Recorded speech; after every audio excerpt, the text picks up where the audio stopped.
दोस्तों, एक चौराहे से एक चमचमाती हुई थार गाड़ी जैसे ही निकलने वाली होती है तो चौराहे पर जाम लगा हुआ होता है। तो जो व्यक्ति उस थार में बैठा हुआ था वह अपने ड्राइवर से कहता है कि भाई साहब थोड़ी देर रुक जाओ, इतनी भी जल्दी क्या है। बहुत सारे लोग सामने खड़े हुए हैं और मुझे लग रहा है कि जाम काफ़ी दूर तक लगा हुआ है, इसलिए जल्दबाजी ना करो, आराम से चलते हैं। उसका ड्राइवर उसके द्वारा बताए गए निर्देश के अनुसार गाड़ी को उसी भरे चौराहे पर रोक देता है, तब तक के लिए जब तक के लिए वो जाम खाली ना हो जाए। तो दोस्तों, आज की कहानी सच में दिल को झकझोर कर रख देने वाली है। और हाँ, तलाकशुदा मर्द और औरत इस कहानी को जरूर सुने, आप भी कहीं ना जाए, वरना आपके साथ भी हो सकता है ऐसा अनचाहा फैसला जिससे आप उम्र भर पछताने में मजबूर हो जाएंगे।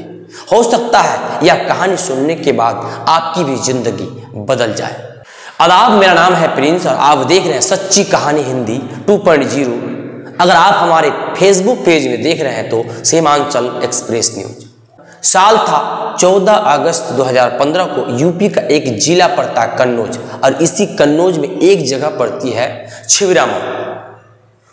जो मैंने अभी शुरू में आपको कहानी बताई थी कि उस चौराहे पर जाम लगा हुआ था, वह छिबरामऊ चौराहा ही था।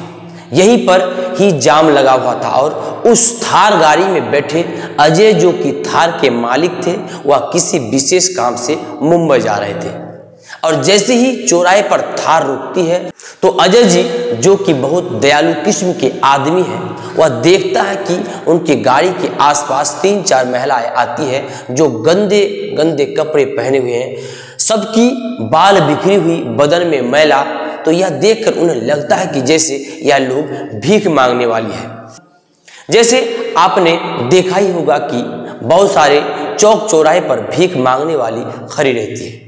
अजय का ड्राइवर जैसे ही थार का शीशा नीचे करता है, वैसे ही अजय अपने जेब में हाथ डालते हैं और जेब से पर्स निकालते हैं और पर्स से रुपये निकालकर 3-4 महिलाओं को अजय 500 रुपये देता है। उसके बाद वह देखता है कि अब जाम खुल गया है, तो ड्राइवर से कहता है कि अब गाड़ी आगे बढ़ाओ। जैसे ही गाड़ी आगे बढ़ने वाली होती है तो दोस्तों, अजय देखते हैं कि उनकी खिड़की के पास एक महिला खड़ी है जो लगातार उनकी खिड़की पर हाथ मार रही है और कह रहे हैं कि बाबूजी, हमें तो आपने कुछ दिया ही नहीं। अजय जब शीशा के अंदर से उसे देखते हैं तो उन्हें लगता है कि जैसे वो इस महिला को पहले से ही जानता, पहचानता। अजय तुरंत अपनी कार की शीशा नीचे करते और वह महिला थार वाले बाबू के पास चलकर आती है और अपनी हाथ उस कार के अंदर डाल देती है और अजय से कहती है कि बाबूजी, आपने तो मुझे कुछ दिया ही नहीं। जैसे अजय उस महिला को देखता है, पहचान जाता है। कहते हैं, अरे तुम, और यहाँ आखिर कर क्या रही हो? यह आवाज़ सुनते ही वह भिखारन भी पहचान जाती है। तो कहती है कि आप अजय है ना? अजय कहते, हाँ मैं अजय हूँ, लेकिन तुम यहाँ क्या कर रही हो? दरअसल दोस्तों, यह महिला कोई और नहीं बल्कि अजय की तलाकशुदा पत्नी काजोल थी। दोनों का तलाक तकरीबन 5-6 वर्ष पहले हो चुका था। अब दोनों एक दूसरे को देखते ही रहते हैं। जब उससे अजय पूछते हैं, जिससे 5 वर्ष पूर्व ही तलाक हो चुका था, तुम तो एक अच्छे खासे घराने की लड़की थी और जब तलाक का कोर्ट में केस हुआ था तो तुमने मेरे नाम 2 करोड़ का जुर्माना भी लगाया था और मैंने दिया भी वह 2 करोड़ का जुर्माना। तुम्हारा क्या हो गया? तुम ऐसी स्थिति में क्यों आ गई कि आज तुम दरबदर की ठोकर खा रही हो और एक रोड पर भीख मांग रही हो? जब वह सब कुछ सुनती है तो कहती है, मैंने अपनी किस्मत में खुद से लात मारी थी, यही सब पापों की सजा आज मुझे मिल रही है, जिसका मैं लायक भी हूँ। खैर, मैं आज एक भिखारन हूँ बाबू, क्या आप मुझे कुछ पैसा देंगे? जैसे आपने उन लोगों को पैसा दिया और आप ठीक है ना, आपको हमेशा सर में दर्द लगा हुआ रहता था, मैं मालिश करती तो आप कहते थे अब दर्द नहीं है। यह सुनकर और देखकर अजय हक्का बक्का रह जाता है और कहने लगता, आखिर इस स्थिति का कारण क्या है? बताओ तो काजल, तो काजल कहती है, छोड़ो ना बाबू, मुझे अपने बुरे कर्मों की सजा मिल रही है, जाने दो। अजय काजोल से कहता है, तुम्हें मेरी कसम, तुम जब तक नहीं बताओगी तब तक मैं यहाँ से जाऊंगा नहीं। आंखों में आंसू लेकर काजल कहती है, आपको सब कुछ बताऊंगी, मुझे थोड़ा सा टाइम दीजिए। अजय अब काजोल से कहते हैं कि तुम मेरी कार में सवार हो जाओ, तुम मेरी पिछली सीट पर बैठ जाओ। अजय अपने ड्राइवर से कहता है कि भाई साहब पीछे वाला दरवाज़ा खोल दो। तुरंत ही ड्राइवर साहब थार की दरवाज़ा खोल देता है और अगले क्षण ही काजल थार में सवार हो जाती है। जैसी वह थार में सवार होती है, वहाँ के कुछ लोगों जो दुकानदार थे उन्हें लगता है कि कोई बड़ा आदमी एक महिला को, एक गरीब महिला को एक भिखारन समझकर कहीं गलत काम के लिए तो नहीं किडनैप करके ले जा रहा है। तो वहाँ लोगों की भीड़ लग जाती है, पूरा बाजार इकट्ठा हो जाता है यह जानने के लिए आखिर एक थार वाला बड़ा अमीर आदमी एक गरीब चौराहे पर भीख मांगने वाली को आखिर क्यों ले जा रहा है, उसे अपनी गाड़ी में ही क्यों बैठाया। तो दोस्तों जब वह महिला गाड़ी में सवार हो रही थी तो उसके साथ 3-4 जो भीख मांगने वाली औरतें थी उनको शक हो गया था। उन लोग यह सारी कहानी नहीं पता थी कि आखिर यह महिला कार में क्यों बैठ रही है और थार में बैठे व्यक्ति से इस महिला का क्या संबंध है। उन महिलाओं ने आपस में जब तेजी से बातें करना शुरू की तो वह सारी बातें धीरे धीरे 1 मिनट के अंदर पूरे बाजार में गूंज जाती है और पूरे बाजार वाले इकट्ठा हो गए थे। जैसे ही पूरे बाजार वाले इकट्ठा होते हैं और उस महिला से पूछते हैं तो महिला कहती है कि दरअसल ये मेरे तलाकशुदा पति अजय है और मुझे जबरदस्ती नहीं ले जा रहा है बल्कि मैं इनके साथ खुद जाने के लिए तैयार हूँ। अजय काजोल को अपने साथ लेकर जाते हैं और एक होटल में बैठाता है और वह अपने ड्राइवर को कुछ पैसे देते हुए कहते हैं कि जाओ मार्केट से इनके लिए एक अच्छी सी साड़ी, ब्लाउज, जूती खरीद कर ले आओ इनके लिए। ड्राइवर तुरंत अपने मालिक की बात मानकर बगल के एक मार्केट से कपड़े लेकर आता है। तब तक वह होटल पर बैठे अजय कहते हैं अपनी तलाकशुदा पत्नी काजोल से कि काजोल तुम होटल के अंदर जाओ और रूम से नहा धोकर आओ। यह सुनकर काजोल नहाने चली जाती है और जल्दी नहा धोकर आती है। अजय उसे नया कपड़ा पहनाते हैं। दोस्तों वह नई कपड़े जूती पहनने के बाद थोड़ी सज संवरने के बाद ऐसी लग रही थी जैसे वह नई नवेली दुल्हन हो। सच में देखने में बॉलीवुड हीरोइन काजोल हो। अजय जब उसको देखता है तो देखते ही रह जाता है। वह सोचते हैं कि इसकी परिस्थिति भले ही कैसी बदल गई हो लेकिन चाल चलन, इसका चेहरा सूरत कुछ नहीं बदला। यह सिर्फ हालात की मारी थी, सिर्फ मजबूरियों की मारी थी। अजय उससे कहते हैं कि मैं किसी जरूरी काम से मुंबई जा रहा हूँ, अगर मुझे तुम थोड़ा सा टाइम दो तो मैं तुमसे 2-3 दिन के बाद आकर मिलूँगा। तुम अपना पता लिख दो मुझे कि तुम इस जगह पर रहती हो, तो मैं वहाँ पर मुंबई से लौटने के बाद आऊँगा और तुमसे मुलाकात करूँगा। वो कहती है ठीक है। अजय जेब से कुछ पैसा निकालते और काजोल को दे देते हैं। काजोल अपने कमरे पर चली जाती है जहाँ वो रहती थी और अजय मुंबई चले जाते हैं एवं मुंबई में दिन में अपना सारा काम जल्दी जल्दी निपटा कर रात में जब होटल में सोने के लिए जाते हैं तो अजय को नींद नहीं आता। हर वक्त काजोल की याद सताने लगता है। वह रात करवट बदल बदल कर परेशान होने लगता है। उधर काजोल जो कि चौराहे पर भीख मांगती थी उसकी भी रात में नींद नहीं आती है। मैंने इस हीरा को कैसे खो दिया। आखिर में उस वक्त अजय के लाख मिन्नतें करने के बावजूद उनके बातों को समझी क्यों नहीं। क्या अजय शादी कर चुका है? अगर नहीं तो क्या मुझे अजय फिर से अपना लेंगे? यही सब सोचते हुए दोनों की रात तो बड़ी मुश्किल से गुजर गई। अगले ही दिन अजय मुंबई से लौटते हैं और काजोल द्वारा बताए गए पते पर पहुंच जाता है तो पता चलता है कि काजोल वहां पर है ही नहीं, फिर अपने काम धंधे पर भीख मांगने के लिए जा चुकी है। क्योंकि काजोल को लगा कि हमारे तलाक 5-6 वर्ष पूर्व गुजर गए, भले ही कैसे मुझे वो अपनाएंगे। शायद वह दोबारा हमसे मुलाकात करने के लिए नहीं आएंगे। यही सोचकर फिर वह भीख मांगने चली जाती है।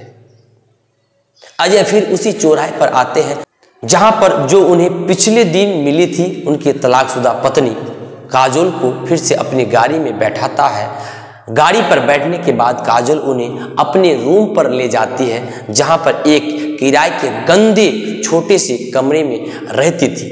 दोस्तों, जब वो उस कमरे के अंदर यानी अजय जाते हैं तो देखते हैं कि एक बेड लगा हुआ है और बेड के ऊपर अजय और काजोल की एक फोटो टंगी हुई है। जैसे कि वह फोटो अजय की नजरों में आता है तो दोस्तों काजोल से पूछते हैं, काजोल हमारा तुम्हारा तो तलाक 5-6 वर्ष पहले ही हो चुका है।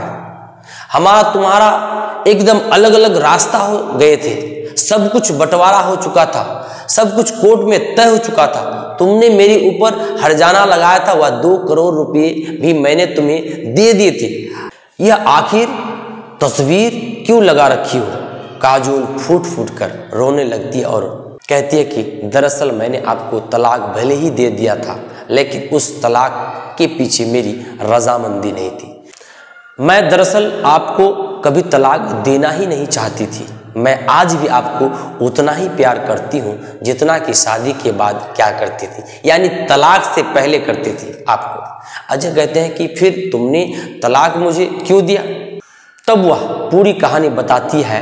काजोल कहती है कि दोस्तों दरअसल काजोल के एक जीजा एवं पिता होते हैं और एक इकलौता भाई होता है। अजय एक बड़े बिजनेसमैन थे, उनके पास बहुत सारी दौलत संपत्ति थी, अकूत धन था और अजय अपने माँ के इकलौते बेटे भी थे। तो अजय की जब शादी हुई थी तो काजोल के घर वाले से काजोल के जीजा जो थे वे लोग रिश्ता अजय के यहाँ जब देखने गए थे तो देखते हैं कि उनके यहाँ सब कुछ भरा पड़ा हुआ है। यह तो बहुत बड़े रईस हैं, इनके पास बहुत सारी धन दौलत है।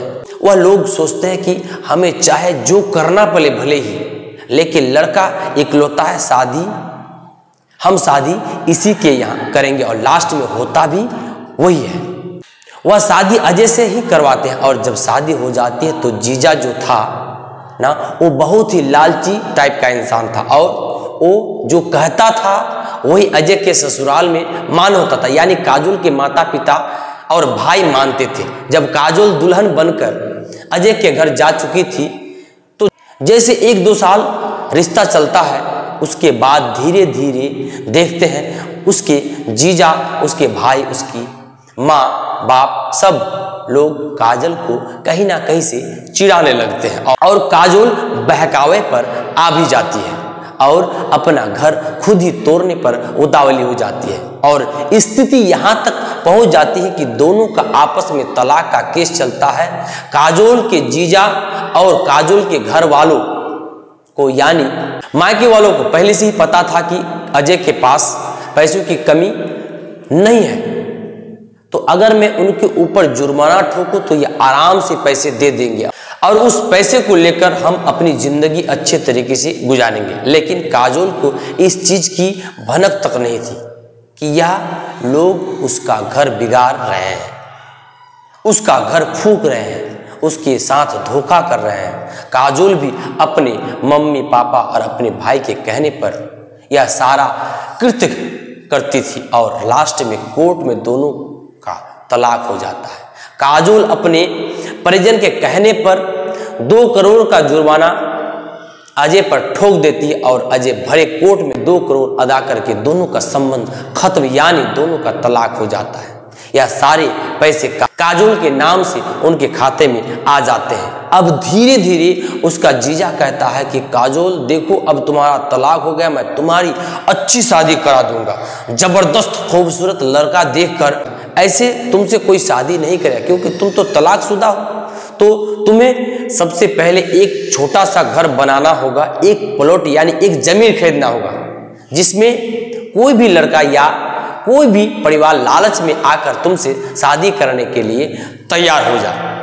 उसका जीजा, उसके घर वाले उससे सारा पैसा प्लॉट और शादी के नाम पर ले लेते और लास्ट में उसे कुछ नहीं मिलता है। धीरे धीरे पूरे पैसे काजोल के खा जाते हैं और जब काजोल के पूरे पैसे खत्म हो जाते हैं तब तक काजोल का इकलौता भाई जो था उसकी शादी हो जाता है और शादी होने के बाद जब उसकी पत्नी आ जाती है कुछ दिन बाद काजोल से बहुत ज़्यादा जलन रखने लगती है और काजोल कुछ नहीं कर पाती है।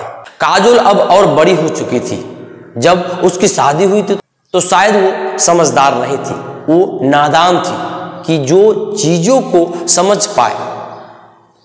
लेकिन दोस्तों अब काजोल सब कुछ समझ पा रही थी, सब कुछ जान चुकी थी, लेकिन बहुत देर हो चुकी थी। उसने अपने हंसते खेलते परिवार में अपने हाथों से आग लगा दी थी। जब उसका पैसा खत्म हो जाता है तो काजोल का भाई और माता पिता एक अधेड़ उम्र के व्यक्ति से शादी करना चाहता है, लेकिन काजोल नहीं करती है। फिर गुस्सा से परिवार उसको घर से निकाल देते हैं। फिर वो अपने जीजा के पास, कोई बदमाश के पास पहुंच जाती है और जीजा भी कहता है कि तुम्हें जहां जाना है जाओ, तुम्हारी मर्जी। जब तुम अपने पति की नहीं हो सकी तो तुम हम लोगों की कब होगी। और काजोल फिर सीधी चली जाती है, उसके पास कोई ऑप्शन ही नहीं रहता है कहीं रहने का।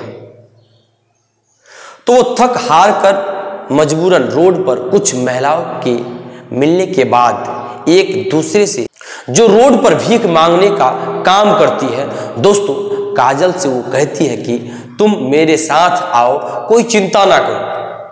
काजोल अब उन्हीं के साथ रहने लगी और खाने पीने लगी। झुग्गी झोपड़ी में उसका जीवन चल रहा था।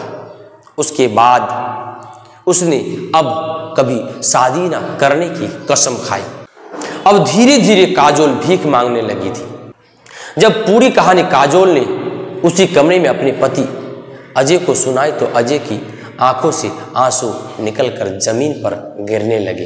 अब काजोल अजय से पूछती है कि माँ तो मुझे बहुत मानती थी, माँ का क्या हाल है।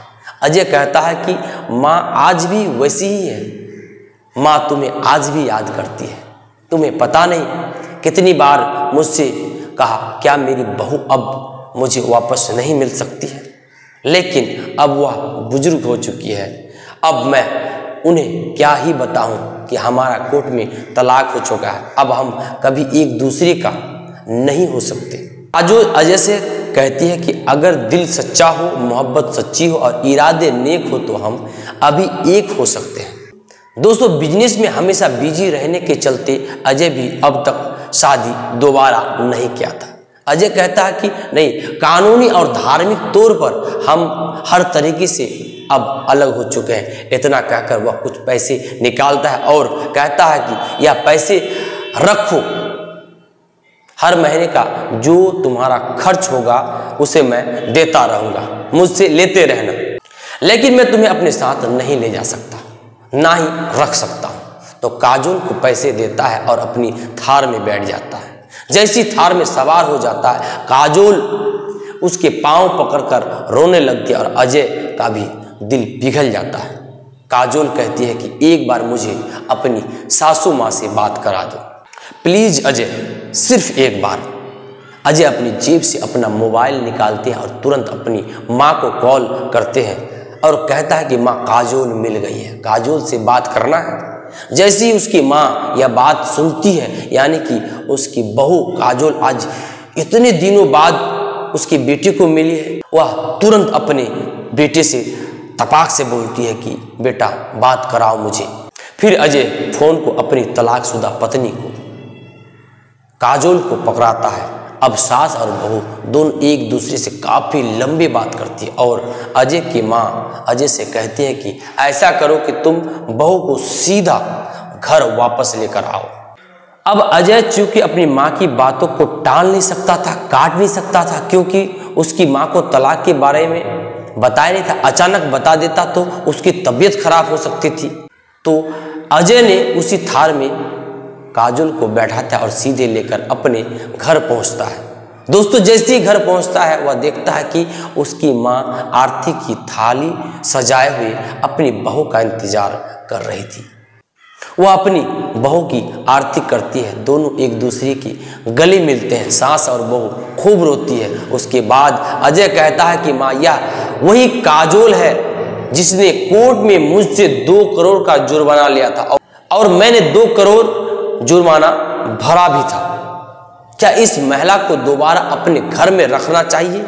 तो उसकी माँ उससे कहती है कि बेटा, अगर सुबह का भूला शाम को घर वापस आ जाए तो उसे भूला नहीं कहते। यह भी इंसान है, गलतियां हमेशा इंसानों से ही होती। अगर इससे कोई गलती हो गई है तो इसे माफ कर दे। अजय अब अपनी तलाकशुदा पत्नी को माफ कर देता। फिर अजय और काजोल दोनों एक बार अपनी नई जिंदगी की शुरुआत करते हैं और एक साथ बड़े प्यार से रहने लगते हैं। तो दोस्तों, इस कहानी से आपको क्या सीख मिला आप तो समझ ही गए हैं। अगर हमारी कहानी आपको अच्छी लगी हो तो कमेंट बॉक्स में हमें जरूर बताएं और यदि आप हमारे चैनल पर नए हैं, चैनल को सब्सक्राइब कर लीजिए एवं वीडियो को लाइक शेयर कर दीजिए। और हाँ, यदि आप हमारे पेज पर देख रहे हैं तो पेज को फॉलो जरूर कर लीजिए। फिर मिलते हैं अगली कहानी लेकर बहुत जल्द। शुक्रिया। जय हिंद।